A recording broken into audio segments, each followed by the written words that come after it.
In our daily hustle, moments arise that make us stop and think. What really motivates us? These instances can prompt a deeper examination of our actions and their alignment with our overarching purpose. I'm Justin, a broadcaster and radio host, and I want to explore what it means to be alive with purpose.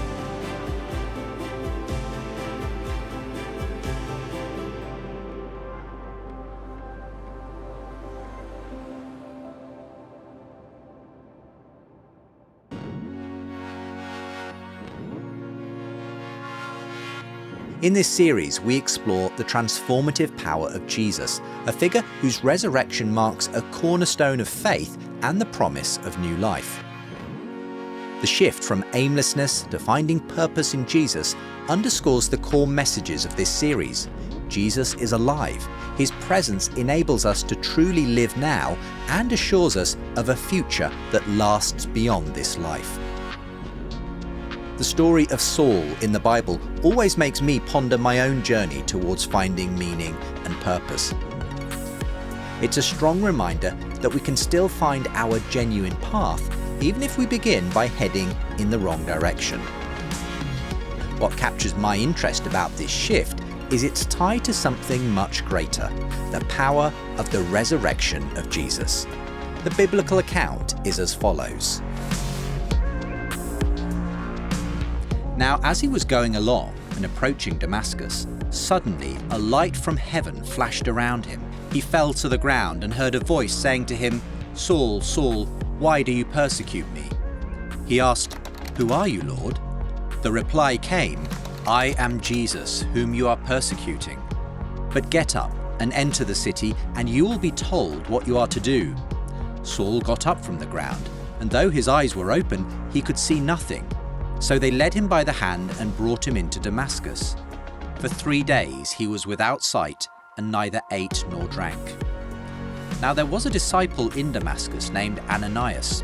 The Lord said to him in a vision, "Ananias."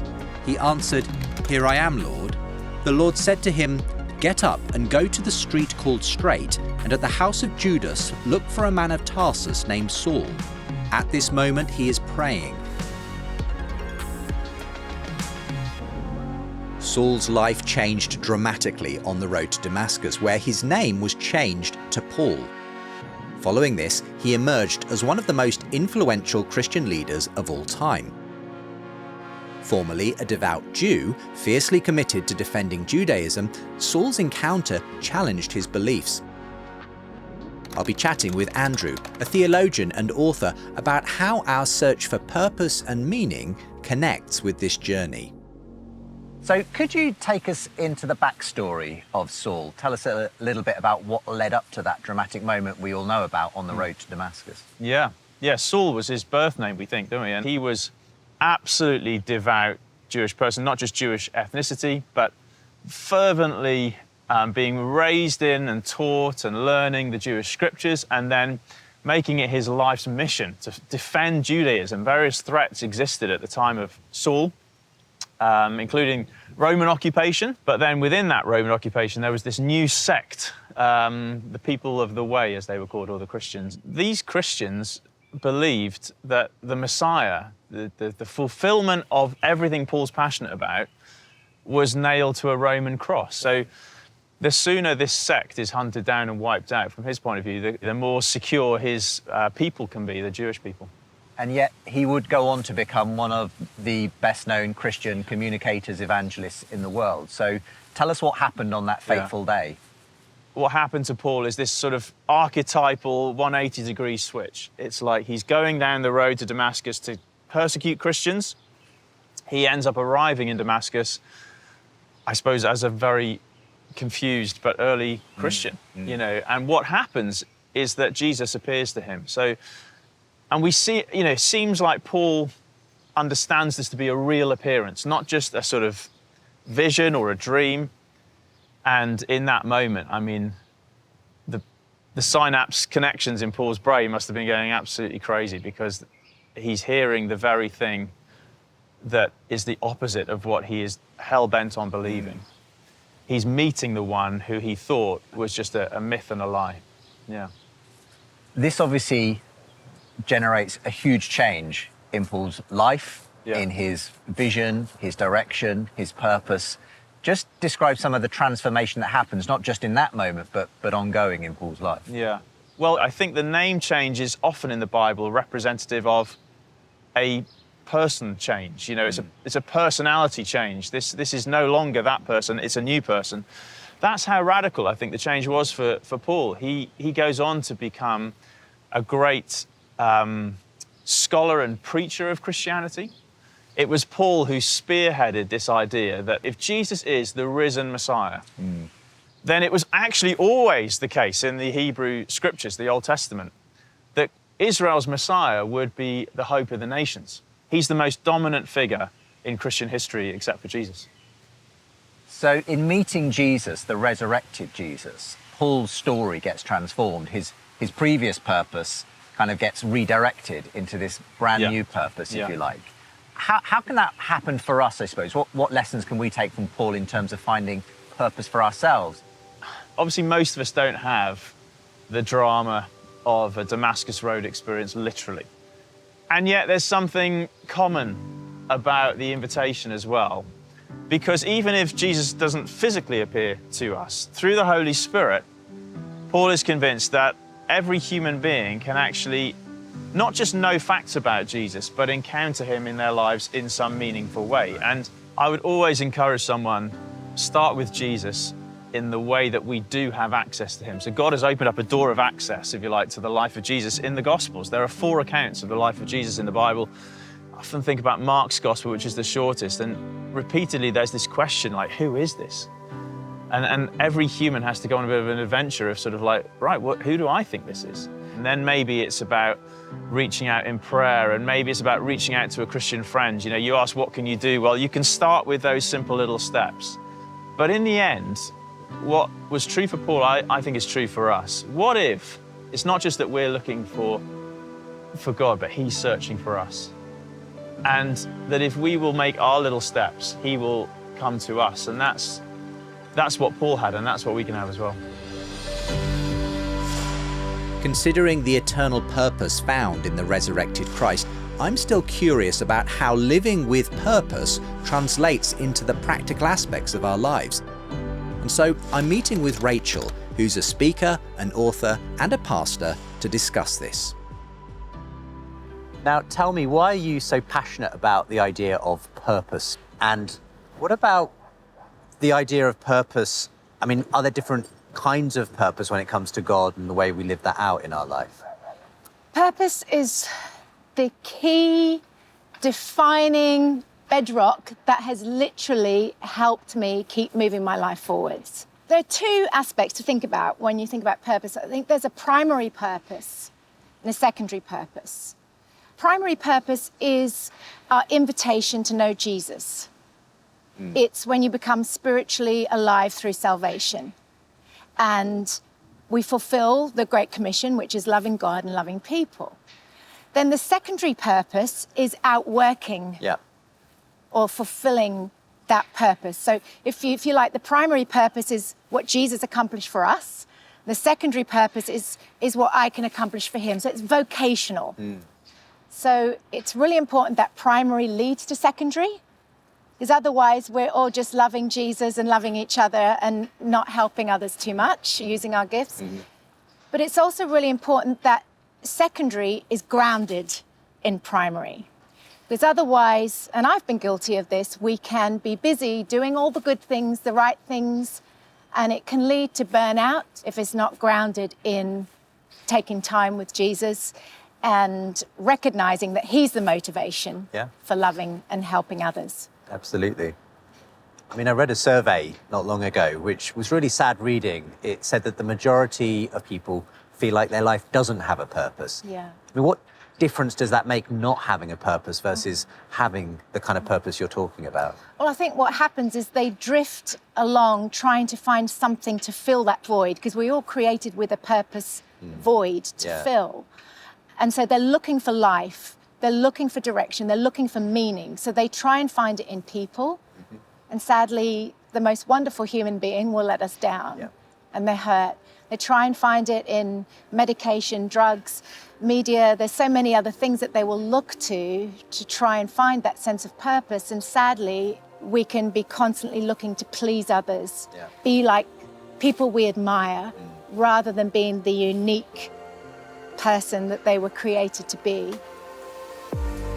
Reflecting on this exploration of purpose with Christ, it's clear that it has the power to transform lives, offering direction and meaning. Saul experienced a pivotal moment when he received a clear message from Jesus, prompting a radical shift. I'm sitting down with James, a pastor, to look into the importance of having a sense of purpose in living a fulfilling life. Why do you think the idea of purpose and having a purpose is so important, and what do we miss when we don't have a purpose? Yeah, I think purpose really gives meaning to life. Where purpose is not known, misuse is unavoidable. Because when people don't know what something is created for or what it exists for, it's going to be used for any other thing apart from what the manufacturer or the creator intended. And so purpose is so critical for us to discover as we journey in life, because it means our lives have meaning and relevance to eternity. You know, there's so many things that surround purpose. And so I think it's so vital for humans, for us to discover their purpose in life.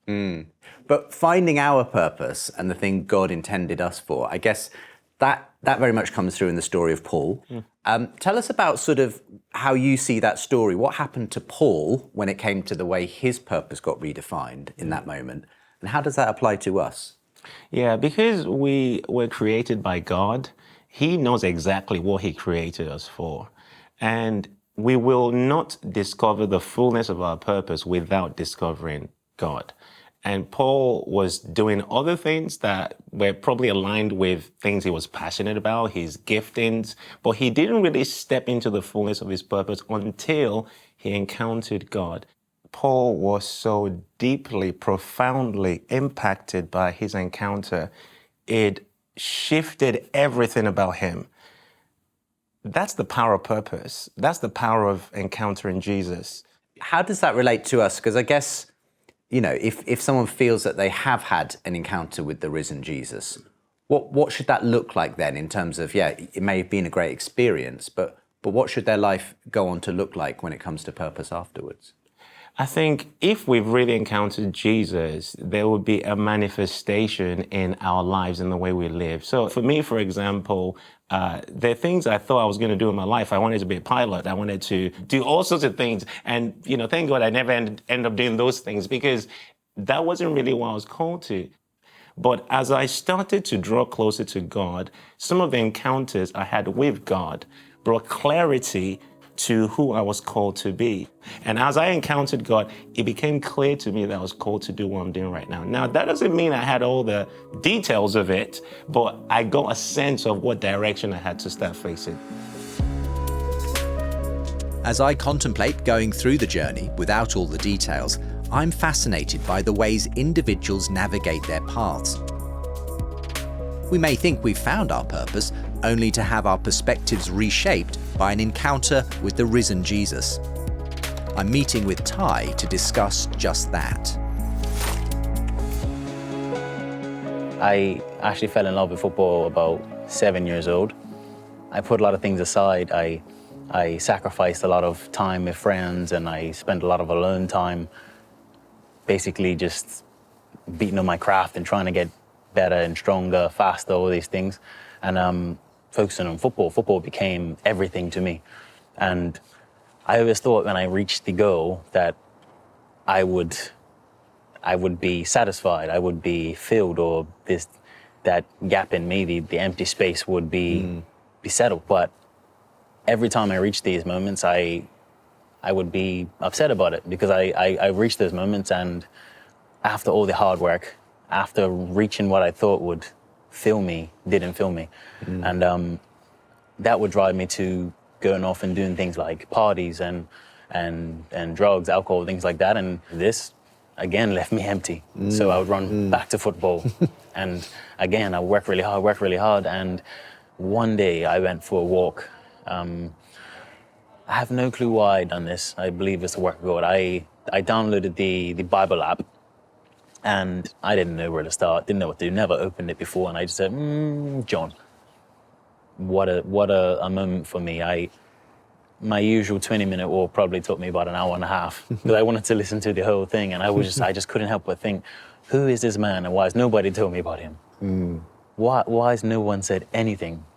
And that was the beginning of me starting to find more and more people that were going to lead me and help me find the right path. And this process actually took maybe about a year, where I came to a conclusion, and from studying myself and reading and looking through like theology and all those things, I realized, okay, Jesus is very real. It's proven. It's a fact. He's been here, he's lived on earth. What he says is true. And I remember I had a moment where I said, but God, I can't do it my own way. I need you to help me. Please just take my life, you take over. I can't do it my own way anymore. I want to do it your way. So you changed my life. So that was obviously a pivotal moment for you. So what happened after that night when you cried out to God and just said, take my life? I remember waking up and everything was different. Everything was different. It was like I was dead and now I'm alive. I'm guessing you still love the game, you love watching the game, being in the game, but I guess it's just the focus has changed somewhat for you now. Yeah, for me, I think it changed from it being about me. A lot of things that we do and we see as really highly valued has no real importance. And I think how God has affected me, I've understood that even though football is amazing, I love football, it's not everything. At the end of the day, it ends. God does not end. Your eternity with God will be so much more everlasting. So it's living every day, and I feel his presence the most when I'm actually speaking to people about him.